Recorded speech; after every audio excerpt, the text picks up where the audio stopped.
يعني السكن. السكن مش بس قعدة ومنام، السكن حياة كاملة، والحياة أسرار، وكل سر فيهم اتكتب عليه ما يخرجش من بين 4 حيطان.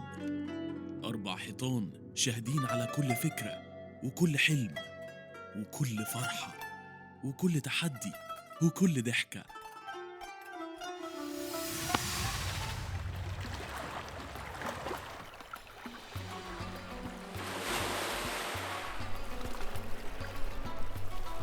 من ساحل مصر على البحر المتوسط، أهلا بيكم في مرسى مطروح.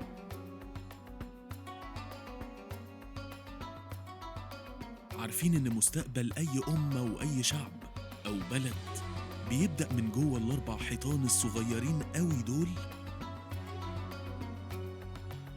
كل ركن في البلد مخصوص بأسرار وحيطان. انا لو اتكلمت مش هنخلص، احنا قاعدين مع بعض. احكي. قال يجود علي الخيرين بمالهم وانا بمال الخيرين نجود. ورغم إن مصر ملهاش حيطان إلا إنها مليانة أسرار مخصوصة بشعبها.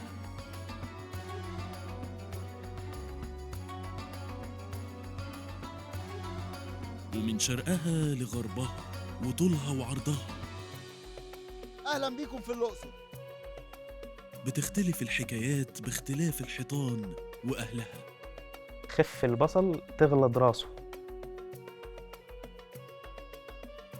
مش هتلاقي كتالوج واحد للبيوت ولا الأبطال حكايات البيوت وصناع أسرارها. سنة أولى جواز بتعلم بداية الحياة، وانتظار أول بيبي بيوريهم إزاي الحياة بتتشكل بنفخة في الروح هي سر من أسرار الإله. أهلا بيكم في دمياط. والتخطيط للمستقبل وسط تحديات الحياة دي هو الجزء الأهم من صناعة المستقبل. كل أسرة وليها طريقتها ومرتبطة بتقاليد يمكن كتير مننا ما يسمعش عن كتير منها. أهلا بيكم في أسيوط. كل بيت بيبني جواه مستقبل لنفسه ولينا كلنا.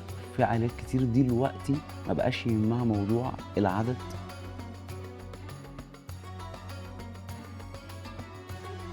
أهلا بيكم في سوهاج. بطول وعرض بلدنا الحلوة علشان نتعرف على الاختلافات جوه ال4 حيطان، الطفلين 2 يكونوا سند أحسن من 10 بجهلهم يخربوا البلد.